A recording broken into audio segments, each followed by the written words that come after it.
नहीं की जाती थी। प्रोफेसर विनीत जी, क्या एनडीए ने, क्या बीजेपी ने बहुत ज्यादा आत्मविश्वास के साथ यह सोच लिया था कि यह सीट तो हम हारने वाले नहीं है? आत्मविश्वास ले डूबा? प्रत्युष भाई, गुड इवनिंग, नमस्कार सभी को।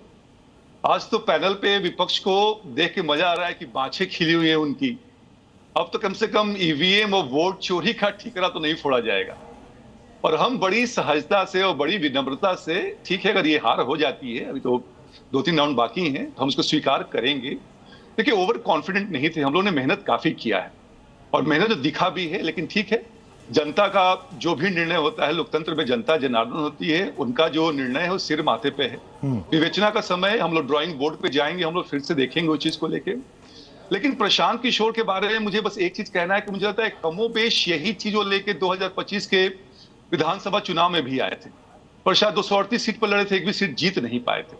इस बार कुछ मुझे लगता है कुछ नया लेके नहीं आए थे। लेकिन जनता में फिर से कहूंगा कि हो सकता है कुछ फैक्टर्स ऐसे रहे होंगे कि जिसको हम मिस कर गए हैं, उसकी विवेचना करेंगे, उसका अवलोकन करेंगे और बाद में एनालिसिस करके फिर से मजबूती से। क्योंकि ध्यान रखिए प्रत्युष भाई, 2018 में यूपी में भी हम लोग बाई इलेक्शन हारे थे जी, जब हमारे योगी जी मुख्यमंत्री बन के आए थे, हारे थे। उसके बाद से हम और मजबूत होकर उभरे थे। इस बार भी वही होगा, बिहार में होगा या दतिया में होगा, दोनों जगह पे हम लोग ये काम करेंगे जी। अच्छा, देखिए आप कि पिछले चुनाव में जीएसपी का कैंडिडेट उतरता है और 5% के आसपास वोट पाता है। इस बार देखिए 48.89, मतलब ये 22 और 23 राउंड के बाद की ये तस्वीर, अभी शायद तस्वीर कुछ और बदल गई होगी। तो ये वोट स्विंग इतना बड़ा, यानी कि सारे वोटों को समेट लिया विनीत जी जन स्वराज पार्टी ने। प्रत्युष भाई, मैंने फिर से कहा कि जो हमने होमवर्क किया था और ग्राउंड वर्क किया था, उसके अनुसार हम आशा करते थे कि प्रशांत किशोर जी 20-25 हजार वोट के आसपास रहेंगे। लेकिन यही देखने वाली बात है, देखिए वहां पे युवा वर्ग 15 से 20 हजार था बांकीपुर में। पूरा जो वोट प्रतिशत हुआ है 34.4% के आसपास हुआ है।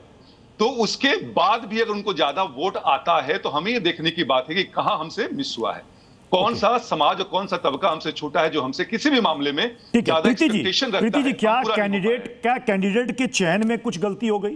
क्योंकि पहले आपने एक कैंडिडेट उतारा, फिर आपने कैंडिडेट बदला। देखिए प्रत्युष जी, कैंडिडेट तो हमने बिल्कुल साधारण सामान्य कार्यकर्ता के रूप में जनता के सामने रखा। हमारी पार्टी ने एक साधारण कार्यकर्ता को मौका दिया। लेकिन अब ये बात अगर जनता को पसंद नहीं आई, या कौन सी बात पसंद नहीं आई जिसकी वजह से ये परिणाम देखने को मिल रहा है, उस पर निश्चित तौर पर हम लोग विचार करेंगे। लेकिन आज आपके इस फ्रेम में संयोग से वाम के भी और कांग्रेस के भी हमारे प्रवक्ता साथी हैं यहाँ पर। अब पश्चिम बंगाल में जिस प्रकार से कांग्रेस ने वाम दल को आउट करने के चक्कर में खुद का सुपड़ा साफ कर दिया, उसी प्रकार से बिहार में राष्ट्रीय जनता दल ने भाजपा को हराने के लिए अपना सुपड़ा साफ कर दिया। ये स्पष्ट तस्वीर आज सबके सामने दिख गई है। भारतीय जनता पार्टी और एनडीए लगातार चुनाव के पहले, दौरान, चुनाव के दिन तक एकजुट संगठित होकर दिखी।